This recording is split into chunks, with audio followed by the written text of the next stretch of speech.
ھالاڻي भरिसां ॻोठ कमाल खान जलबाणी ते रवासिन पारां नौजवान जे बाज़ियाबी लाइ एहतिजाजी मुज़ाहरो कयो वियो। अब्दुल गफ़ार जलबाणी, अब्दुलसत्तार मंज़ूर अली ऐं ॿियनि जी अॻवानी में दाहींदे ॻोठाणनि ॿुधायो त अब्दुल जब्बार जलबाणी 26 डिसंबर ते कोटड़ी कबीर खां मिरापुर ॾांहुं मज़दा में मुर्गियूं लोड करे सप्लाई लाइ खणी वञी रहियो हो त कोटड़ी कबीर लिंक रोड ते 10 जवाबदारनि, जिन में 4 सुञातल ज़मीर कलोड़ो, मंठार कलोड़ो, ताज मोहम्मद शेख, बबलू कलोड़ो ऐं 6 नामालूम जवाबदारनि लोड थियल मज़दा फुर कई ऐं अब्दुल जलबाणी खे बि खंबे खणी विया। हुन वज़ीर आला सिंध सैयद मुराद अली शाह जी सिंध डीआईजी शहीद बेनज़ीराबाद खां मुतालबो कयो त फुर कंदड़ जवाबदारनि खे गिरफ़्तार करे फुर थियल मुर्गी ऐं उन्हनि जे नौजवान खे बाज़ाब करायो वञे। गाड़ी बरामद थिया थाने मूं जो भाउ अञा ताईं गुम आहे। मूंखां पैसा वठण जी डिमांड कई अथई। मूंखे 10 लख रुपया, मां 10 लख रुपया ॾिना आहिनि। ॿिनि शाहिदनि जे पोइ बि अञा मूंखे शाम सुबुह चयो पियो थो अञा मूंखे मुंहिंजो भाउ न मिलियो आहे। हुननि सां विड़िया आहिनि ऐं मामो असांजो गुम कयो अथनि। असां पुलिस वारनि खे बि चई चुका आहियूं, केर बि असांजी मदद हिन ते न कई आहे।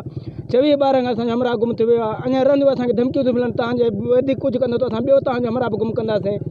बस महिरबानी करे असां इहा अपील था कयूं त पुलिस वारनि खे, बाबा वॾनि डीआईजिन खे असां इहा त चयूं त ग़रीब माण्हू असांजो पंहिंजो हमरा मोटाए वञनि। विज़िट कयो अवामी आवाज़ मीडिया ग्रुप जी वेबसाइट awamiawaz.pk